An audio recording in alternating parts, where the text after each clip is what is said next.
Nah, jadi dalam pernyataan standar yang ke-10 ini, tujuannya adalah ya menentukan kriteria dalam pemilihan dan perubahan kebijakan akuntansi bersama dengan perlakuan akuntansi dan pengungkapan perubahan kebijakan akuntansi, perubahan estimasi akuntansi, ya, koreksi kesalahan, dan operasi yang dihentikan. Jadi dalam hal ini adalah memfokuskan pada diperbolehkannya melakukan perubahan kebijakan akuntansi, ya, dan juga perubahan perlakuan dan juga pengungkapan atas perlakuan atas perubahan kebijakan akuntansi tersebut. Nah, ini landasannya adalah dibenarkan di dalam PSAP 10, gitu ya. Nah, yang dikatakan kebijakan akuntansi itu adalah prinsip, gitu ya. Prinsip-prinsip, bisa dasar-dasar, bisa konvensi-konvensi, bisa gitu ya. Aturan-aturan, bisa praktik-praktik ya yang spesifik yang dipilih suatu entitas pelaporan dalam penyusunan dan penyajian laporan keuangan. Ya, nanti kita berikan contohnya ya, yang mana dikatakan dengan kebijakan akuntansi itu. Kemudian perubahan kebijakan akuntansi itu adalah perubahan di dalam pilihan ya dari berbagai kebijakan akuntansi yang tersedia dalam SAP umumnya dan PSAP khususnya menjadi sebuah kebijakan akuntansi ya. Yang lain dipandang kebijakan akuntansi periode lalu bagi entitas ya. Sedangkan estimasi akuntansi itu adalah jadi estimasi perkiraan elemen laporan keuangan item atau akun yang tidak adanya pengukuran yang tepat ya yang mempunyai dampak terhadap laporan keuangan. Dan perubahan estimasi akuntansi adalah revisi estimasi karena terdapat informasi tambahan, pengalaman, mengestimasi, atau perkembangan lainnya. Nah, operasi yang dihentikan adalah penghentian sebagian atau seluruh tugas dan fungsi suatu entitas ya, yang dapat mengakibatkan beralihnya aset, kewajiban, serta berhentinya operasi. Nah, ini semuanya dilandasi karena adanya prinsip materialitas, gitu ya. Jadi materialitas itu berupa faktor ya, faktor karena adanya kelalaian pencantuman atau juga karena kesalahan pencatatan gitu ya yang ada di dalam pos laporan keuangan gitu ya. Bisa terjadi secara sendiri atau juga secara bersama sehingga mempengaruhi pengambilan keputusan ekonomi gitu ya. Nah, jadi latar belakangnya karena faktor materialitas gitu ya. Dan kebijakan akuntansi di sini definisinya ya bisa kita definisikan yaitu kebijakan yang namanya retrospektif. Ya, retrospektif adalah penerapan kebijakan akuntansi baru yang berdampak pada laporan keuangan pada periode sebelumnya ya. Jadi itu namanya retrospektif. Jadi berubah pada tahun ini, tahun lalu mengakibatkan terjadinya perubahan gitu ya. Sedangkan prospektif itu adalah penerapan kebijakan akuntansi baru yang hanya berdampak pada periode berjalan dan periode selanjutnya. Itu disebut dengan prospektif. Ya, tidak praktis merupakan penerapan suatu pengaturan menjadi tidak praktis ketika entitas tidak dapat menerapkannya setelah seluruh usaha yang rasional dilaksanakan. Koreksi itu adalah tindakan pembetulan laporan keuangan agar akun pos tersebut di dalam laporan keuangan menjadi sesuai ya dengan yang seharusnya. Dan kebijakan akuntansi ini melalui dua fase, yaitu fase pemilihan dan fase penerapan. Jadi baik itu fase pemilihan maupun juga fase penerapan diterapkan secara konsisten ya. Nah, dalam memilih kebijakan ya, kebijakan akuntansi terutama ya, ini ya harus bersandar pada PSAP gitu ya. Nah, jadi kalau sudah bersandar pada PSAP ya, maka sesuai gitu ya. Tapi kalau misalnya belum sesuai dengan belum ada standarnya ya atau juga belum ada di PSAP gitu ya, maka mengacu pada hierarki gitu ya. Jadi kalau dia mengacu pada hierarki, ketentuan dalam PSAP yang mengatur hal serupa dan berhubungan dengan kondisi, situasi dan transaksi yang terkait. Ya, definisi kriteria pengakuan, ya, pengukuran untuk aset, kewajiban, ya, pendapatan, beban, pendapatan LRA, ya, pembiayaan arus kas dan perubahan ekuitas yang dijelaskan dalam kebijakan akuntansi ya. Jadi perubahan kebijakan juga diperkenankan ya. Jadi perubahan kebijakan diperkenankan ya itu tadi karena apa? Ya karena adanya perubahan basis akuntansi serta adanya perubahan pengakuan pengukuran suatu transaksi, gitu ya. Jadi yang diisyaratkan oleh standar dan juga menghasilkan informasi yang andal dan relevan, ya. Nah, perubahan kebijakan akuntansi gitu ya dilakukan apabila, gitu ya. Nah, pertama adalah adanya dipersyaratkan di dalam SAP. Yang kedua, menghasilkan informasi yang andal, gitu ya. Atau karena perubahan kebijakan akuntansi dilakukan karena adanya contoh, gitu ya. Ya, maka boleh melakukan perubahan kebijakan basis akuntansi serta perubahan pengakuan ya atau pengukuran suatu transaksi. Nah, jika perubahan kebijakan tidak termasuk perubahan kebijakan, maka penerapan kebijakan yang berbeda dari penerapan sebelumnya. Penerapan kebijakan yang tidak terjadi sebelumnya, ya. Kemudian dampak kumulatif, ya. Dampak kumulatif berupa dapat ditentukan dan tidak dapat ditentukan, ya. Jadi apabila dapat ditentukan, gitu ya, itu tersaji di mana, di neraca, ya, atau juga di laporan ekuitas, ya, serta di catatan di CELK, ya, di catatan atas laporan keuangan. Nah, ini kalau dampak kumulatifnya bisa terlihat di situ. Nah, kalau dampak kumulatifnya tidak bisa ditentukan, maka dilakukan dengan pengaturan prinsip penerapan perubahan, ya, diatur dalam ketentuan transisi dan tidak diatur dalam ketentuan transisi, ya. Apabila diatur dalam ketentuan transisi, maka entitas mencatat perubahan kebijakan sesuai dengan ketentuan transisi, ya.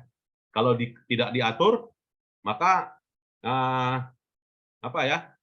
Entitas menerapkannya secara retrospektif. Artinya apa? Mengikuti yang lalu, gitu ya. Maka kalau dia mengikuti yang lalu, maka menyesuaikan saja saldo ekuitas awal dan komponen yang terpengaruh, ya. Dilakukan tanpa penyajian kembali. Nah, kalau misalkan adanya kesalahan penyajian, ya kalau adanya kesalahan pengajian juga diperkenankan dirubah, ya, di dalam PSAP, bukan tak bisa dirubah, gitu ya. Nah, maka dasarnya di PSAP 10 itu, ya. Secara standar boleh, gitu ya. Nah, kesalahan dilakukan karena apa? Ya adanya keterlambatan bukti, gitu ya. Adanya kesalahan perhitungan. Nah, tetapi ditemukan, gitu ya. Adanya kesalahan penerapan kebijakan akuntansi. Nah, maka boleh dikoreksi, gitu ya. Atau adanya kekeliruan dan kesalahan interpretasi data serta adanya kecurangan, ya. Jadi kalau dia kesalahan, ya laporan keuangan belum diotorisasi terbit, gitu ya, maka tinggal adjustment, gitu ya. Kalau sudah diotorisasi untuk diterbitkan, maka adanya kesalahan dilakukan dengan 5 langkah, ya. Ya kalau kesalahannya ya dilakukan pembetulan lah, ya, semuanya. Artinya kalau kesalahan pada aset dibetulkan, ya. Kalau kesalahan pencatatan pada LRA dibetulkan juga, gitu ya. Kalau dibetulkan di akun mana? Ya di akun saldo anggaran lebih, ya. Di laporan saldo anggaran lebih dan akun neraca. Kalau aset salah, maka pembetulannya di mana? Di neraca, kan, gitu ya. Di akun aset dan di akun jenis asetnya apa, gitu ya. Kalau kesalahannya di pencatatan LO di mana? Dirubah di laporan ekuitas dan di akun neraca, gitu ya. Kalau kesalahan pencatatan pembiayaan, ya pembetulan pada saldo anggaran lebih dan akun neraca, gitu ya. Kalau kesalahan pencatatan dalam kewajiban, ya dikoreksi atau dibetulkan pada akun kewajiban, gitu ya. Dan apa ya? Dan pengembalian kelebihan. Kalau misalkan dari koreksi itu ada kelebihan, ya, atau juga kekurangan malah. Maka kalau ada kelebihan, maka pengembalian kelebihan bukan suatu kesalahan. Jadi tidak diperlukan sebagai suatu koreksi. Nah ini, ya, kalau dia kelebihan penerimaan, ya. Kalau selanjutnya diperlakukan sebagai pengurang pendapatan tahun berjalan. Nah ini. Jadi dampaknya adalah apa ya? Prospektif. Ya, prospektif adalah berdampak terhadap tahun berjalan dan tahun yang akan datang, ya kan. Sedangkan retrospektif, nah maka dampaknya di akun yang lalu, gitu ya. Oke.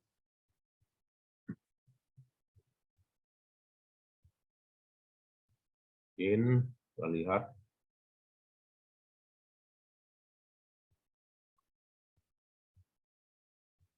Nah, kalau perubahan estimasi, gitu ya.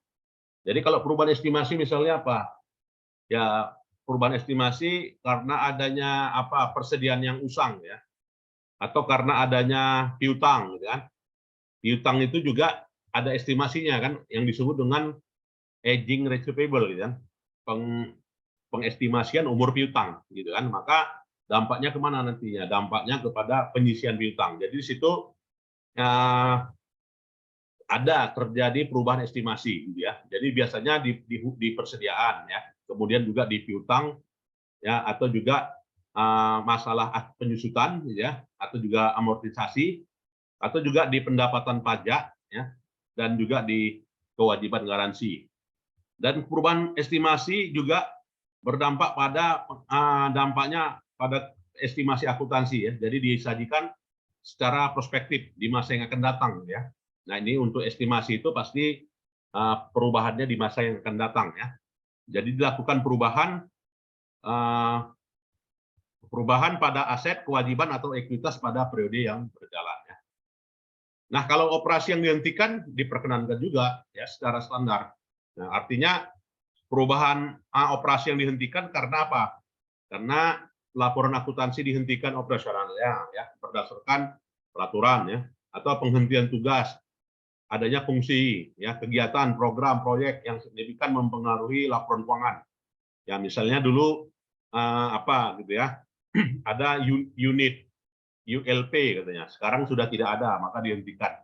Nah, secara standar bisa diungkapkan ya di catatan laporan keuangan berupa operasi yang dihentikan ya, tinggal diungkapkan ya, dan dilaporkan ya secara komparatif ya, jadi perbandingan antar tahun ya, dan pendapatan atau beban dilaporkan sampai dengan tanggal penghentian. Nah, kalau tidak termasuk operasi yang dihentikan ya, penghentian suatu operasi, suatu program, kegiatan, proyek, segmen secara evolusi dan secara alamiah ya. Kemudian fungsi tersebut tetap ada. Kemudian beberapa jenis kegiatan dalam suatu pokok dihapus, lebihnya berjalan seperti biasa ya.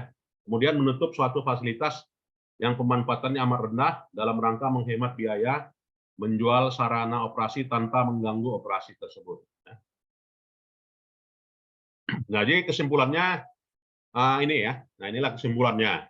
Jadi antara PSAP 10 gitu ya dengan standar dunia ya di IPSAS nomor 3 ya kan, itu ada hubungan gitu ya.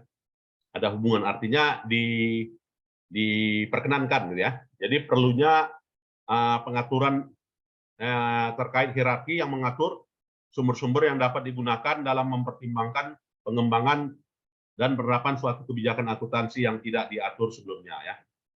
Nah, ketidakpraktisan penerapan secara retrospektif. Nah, ini kalau dampaknya di masa lalu, maka dampak penerapan retrospektif ini tidak dapat ditentukan, dan penerapan retrospektif membutuhkan asumsi tentang apa yang diinginkan entitas yang tersedia pada periode sebelumnya ya. Penerapan retrospektif membutuhkan estimasi yang signifikan ya. Nah, sehingga dalam hal ini apa ya, adanya penyajian kembali ya, artinya tidak praktis diterapkan karena laporan keuangan telah ditanggungjawabkan ya dalam undang-undang atau juga Perda ya. Nah, untuk materialitas ya tergantung pada ukuran ya. Jadi materialitas itu tergantung pada ukuran, sifat ya. Jadi ukuran dan juga sifat mencantumkan kesalahan dalam mencatat tersebut ya, dengan memperhatikan kondisi yang terkait. Pemilihan dan penerapan kebijakan akuntansi, nah ini telah diatur ya di dalam PSAP.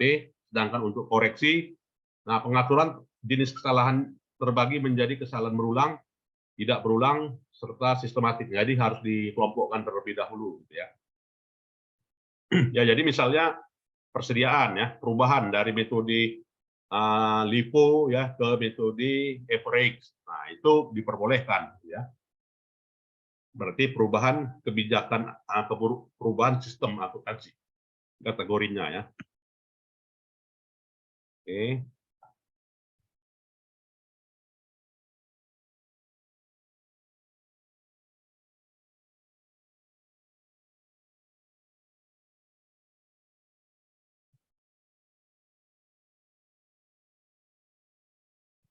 Dan implementasinya ya, perubahan akuntansi retrospektif ini perolehan aset tanpa penyajian kembali. Jadi penerapan basis akuntansi yang baru tidak memiliki pengaruh pada periode sebelumnya, ya. Tinggal koreksi aja, ya. Penerapan kebijakan diterapkan secara prospektif karena kebijakan tersebut tidak praktis diterapkan secara retrospektif, ya. Penerapan kebijakan baru tidak memiliki pengaruh pada periode sebelumnya. Nah, jadi dengan demikian di PSAP 10 itu koreksi tahun lalu boleh, ya. Koreksi di masa yang akan datang tidak berpengaruh, ya, dari koreksi di masa lalu, ya. Nah, itu mau di kesimpulannya, ya.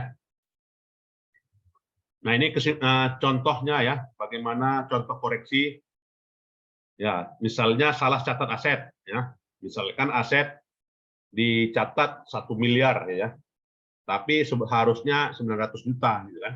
Maka koreksinya gimana? Ya, koreksinya adalah ekuitasnya berubah, ya. Nah, ekuitasnya berubah dan asetnya berubah. Nah, jadi asetnya kurangkan, ekuitasnya berkurang, gitu ya. Kalau ekuitasnya berkurang di debit, gitu kan. Kalau dia asetnya berkurang di kredit. Nah, jadi udah jurnal, ya, tinggal koreksi, jurnal koreksi namanya. Atau kesalahan pencatatan pendapatan, ya, kesalahan pencatatan pendapatan di LRA dan juga belanja, ya. Maka dikoreksi adalah dikoreksi saldo anggaran lebih dan dikoreksi saldo buku saldo anggaran lebih. Nah, kesalahan pencatatan pendapatan LO dan beban pada periode sebelumnya, ya, koreksi pada akun ekuitas dan akun pendapatan atau juga beban, ya. Koreksi pencatatan penerimaan atau pengeluaran pembiayaan pada periode sebelumnya. Nah, itu, ya. Ya, mungkin ada yang mau kita diskusikan di sini, silakan Bapak Ibu, adik-adik sekalian, terhadap kebijakan koreksi akuntansi ini. Ya, kalau di BPKAD ini pasti dipraktikkan, ya. Di Dinas BPKAD, ya, ini dipraktikkan.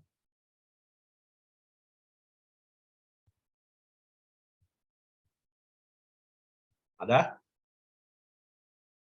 Silakan.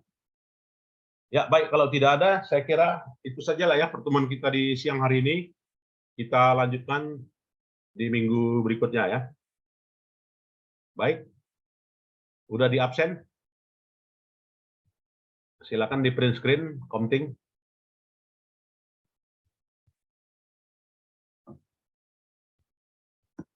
Oke, kalau tidak ada, saya kira itu saja lah, ya, perkuliahan kita di siang hari ini. Selamat siang, salam sehat selalu, ya. Assalamualaikum warahmatullahi wabarakatuh. Terima kasih banyak, Pak. Ya, sama-sama.